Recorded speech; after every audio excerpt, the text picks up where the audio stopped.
Hey guys, now we're going to leverage some of the plugins we've looked at to master this one track here.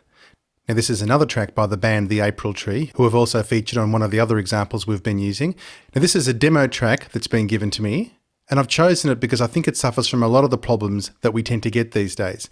Number one is it's actually been passed through some sort of gentle limiting to this stage. Now you can see it there, it's not totally brick-walled and squared off to the maximum, but it is peaking right up at the top of the scale, and it looks like it's either got some very heavy bus compression on it or just a very gentle kiss with a limiter at the end of its line. So ideally in the mastering world we don't want to be given something that's quite so hot as that, but it does happen. So let's deal with that problem that we unfortunately have. Now, number two, it's got some mix issues, but as mastering people, we can't fix that, but we can possibly do a few other things that can minimize those or tuck them into the best of our ability. So look, I'll play the track now in its entirety, and then I'll tell you the areas that I want to attack afterwards. So here we go.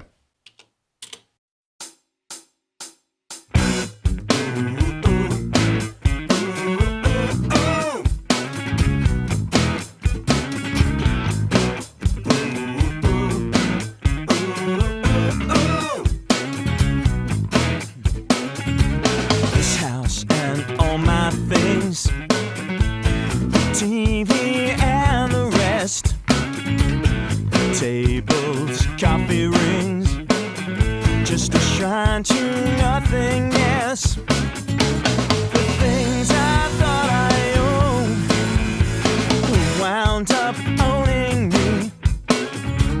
The half-dead grass that never grows in the garden that I never see, and every thought of you just blows us all away.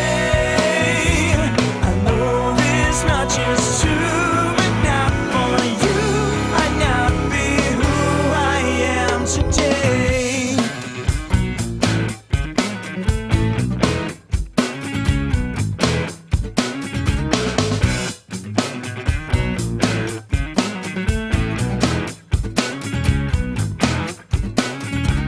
It's still not happening. No, I'm not in denial.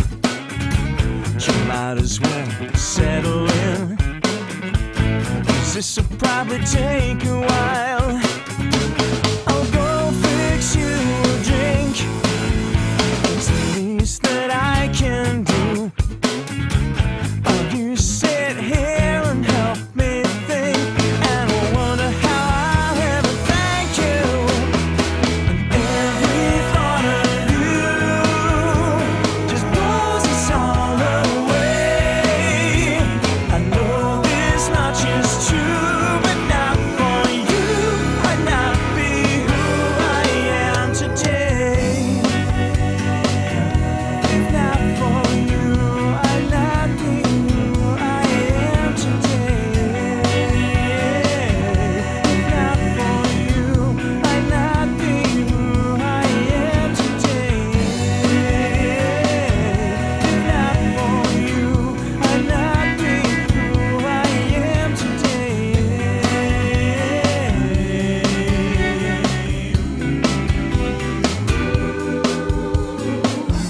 Every thought of you just blows us all away.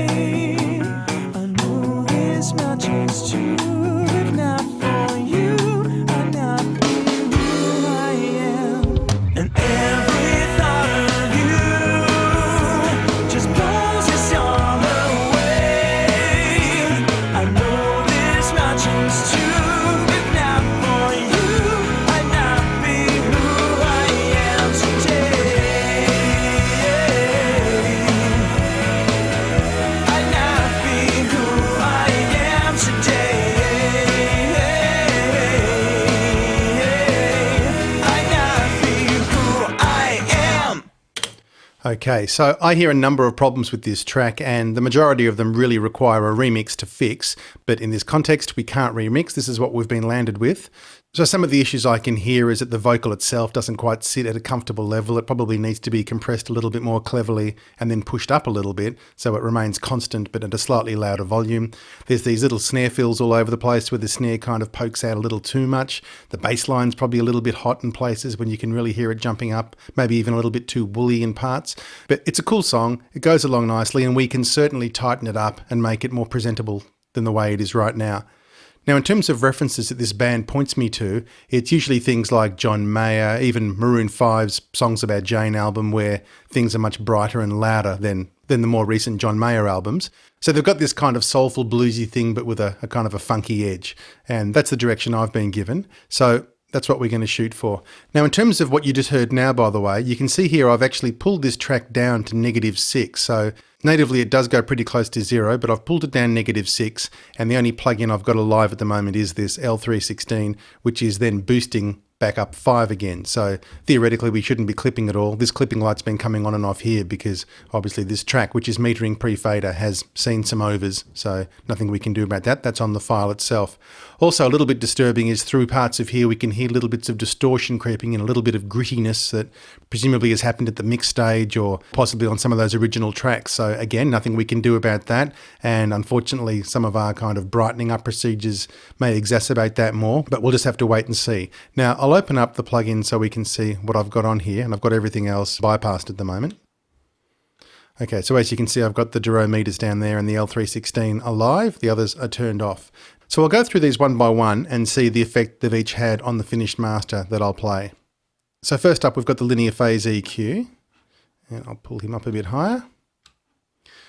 One thing I notice with a lot of masters is that on the one hand, you feel like they've got a dullness and they need to be brightened up, but yet somewhere else in their upper register, there's too much brightness. It might be a hi-hat poking through too hard or something like that. So you're kind of damned if you do, damned if you don't. You feel the whole thing does need a sort of a shine on it, but at the same time, you want to avoid that area where, in this example, the hi-hat might sit and push it up too bright. So here, I sensed sort of too much brightness around 2.8 here. So I've got a dip there of coincidentally 2.8, and later on we actually add a little bit more sort of high mid brightness with this pull tech, but for now it's just that. So I'll bypass that and I'll play a bit and I'll do some unbypassing and bypassing again with this, so you can hear the effect of just pulling this out, but of course it's not going to be the full picture, just a partial thing.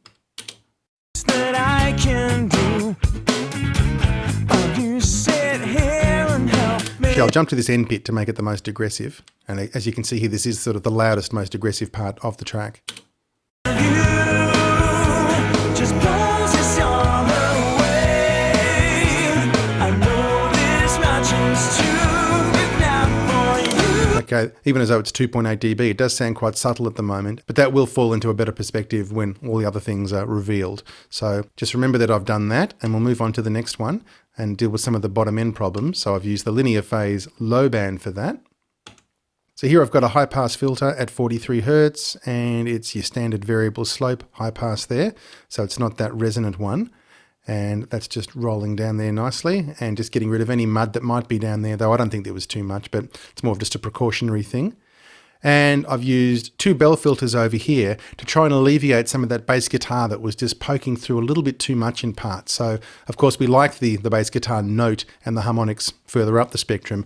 I'm just trying to get down low where the boom in the bass guitar was. So there's one at 108, another at 237. So again, same routine. I'll bypass. I might actually demo this a bit earlier in the song where it's a bit more open, in this case, just for the bass.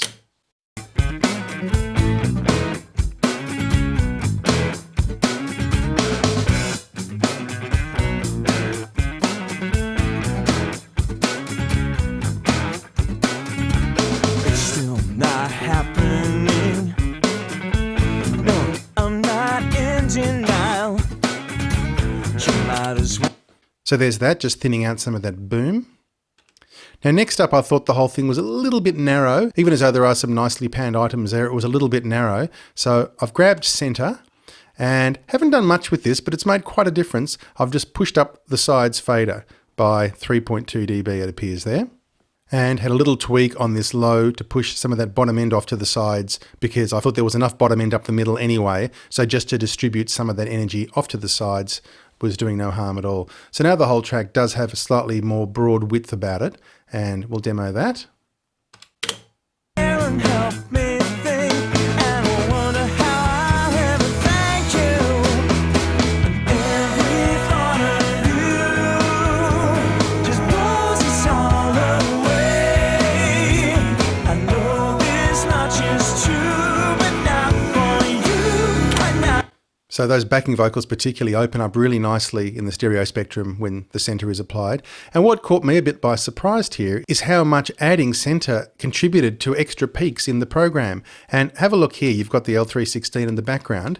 How much limiting is actually going on? Now, up until now, very little. In fact, we're not getting near the ceiling, we're stopping short. And help me think, Let's look at this first chorus here. and I never see. Now you can see I'm falling short here, peaking at -2 even, so I'm well short of my ceiling of 0.2. But as soon as I engage center, watch what happens. Okay, here we go. Bingo.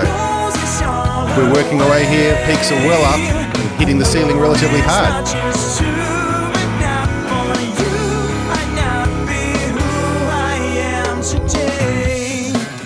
And even through this section. But if I bypass, so you can feel the track get a bit smaller. So there is that increase in volume that pushing up the sides by 3 dB is doing, even if the center here is staying at the same level. So I'll close that one off and we'll move on to the linear phase multiband. Now it looks like this is a whole lot of processing going on, but it's actually a whole lot of processors doing quite small changes to hopefully contribute to a better big picture.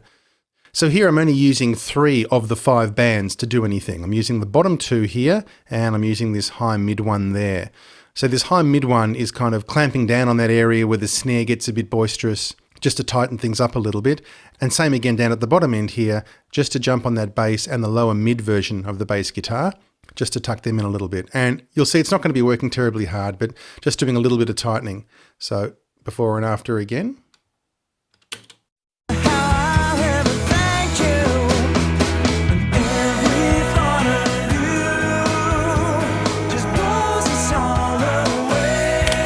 So straight away you could hear that it actually really tightened things up a little bit, and the track got certainly softer because we're keeping the same unity position but pushing levels down in some frequencies. So the track did get a bit softer there. So have another listen and you'll see what I mean again. I'll start from bypassed.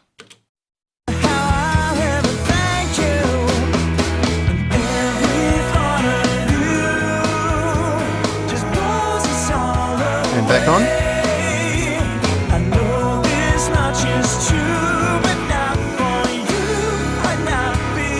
So I'm certainly hearing that bass guitar get much more controlled when this comes in. So that's hopefully helping. Okay, that's the end of that fella. And lastly, there was that sense, as I mentioned earlier, that there was lacking a little bit of kind of mid punch, even as though I've taken out a different area of mids with the linear phase EQ at the front. But we now bring in the Puig Tech mid-band equalizer, and all it's doing is a 3K push here, but it's a different shape, of course, to what the linear phase was pulling out. So even as though there may be some overlap here, I did get the sound I was chasing by doing this. So let's have another listen.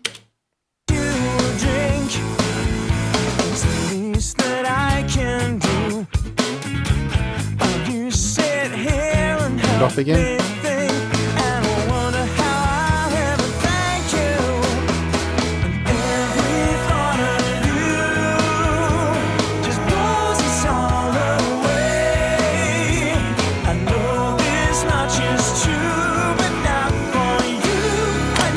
Yeah, particularly again on those backing vocals, it just opens them up and gives them sort of space. I feel like I can see them much better when I have this on.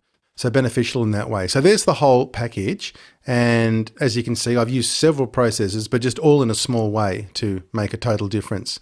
So I'll play the whole track through now with these changes on it. And you'll hear that when we get to this end section that it does sound quite stressed and almost distorting a little bit. But when I compare to some of these modern masters, unfortunately, that's the perilous way we're doing things these days. And, you know, without pointing fingers, some of the loud sections in the Maroon 5 example that I was given, you know, is really taking things to the edge where you can hear things breaking up, but almost in a nice way. It gives it a crunchiness. But speaking purely from a hi-fi perspective, it certainly is breaking up and it is distorting. So that's the sound. Anyway, have a listen to this entire track.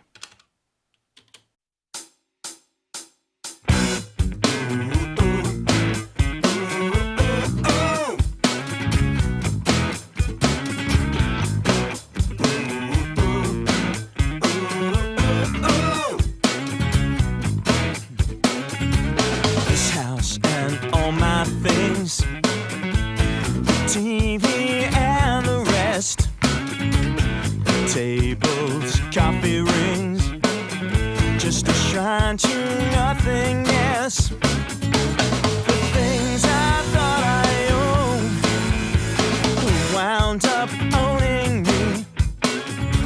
The half-dead grass that never grows in the garden that I never see.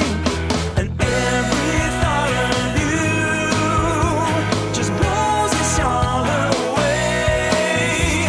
I know this much is true, but not for you, I'd not be who I am today.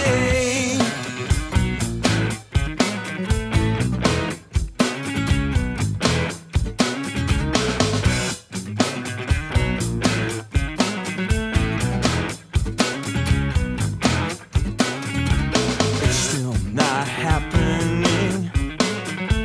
No, I'm not in denial. You might as well settle in, 'cause this'll probably take a while. I'll go fix you a drink. It's the least that I can do. Oh, you sit here and help me think, and I wonder how I'll ever thank you. And every thought of you just blows us all away. I know this much is true, but not for you, I'd not be who I am today. If not for you, I'd not be who I am today. If not for you, I'd not be who I am today. If not for you, I'd not be who I am today.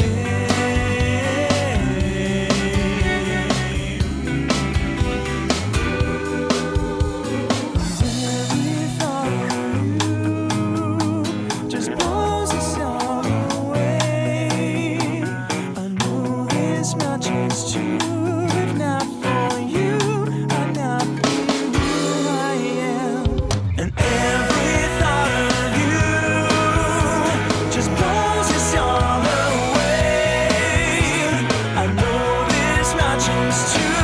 If not for you, I'd not be who I am today. I'd not be who I am today. I'd not be who I am. So there we have it. Despite the mixed limitations there and certain level issues we can't deal with, at least we've taken a demo that was a little bit sloppy and tightened it up into a usable product. So thanks for watching, and I'll see you in the next movie.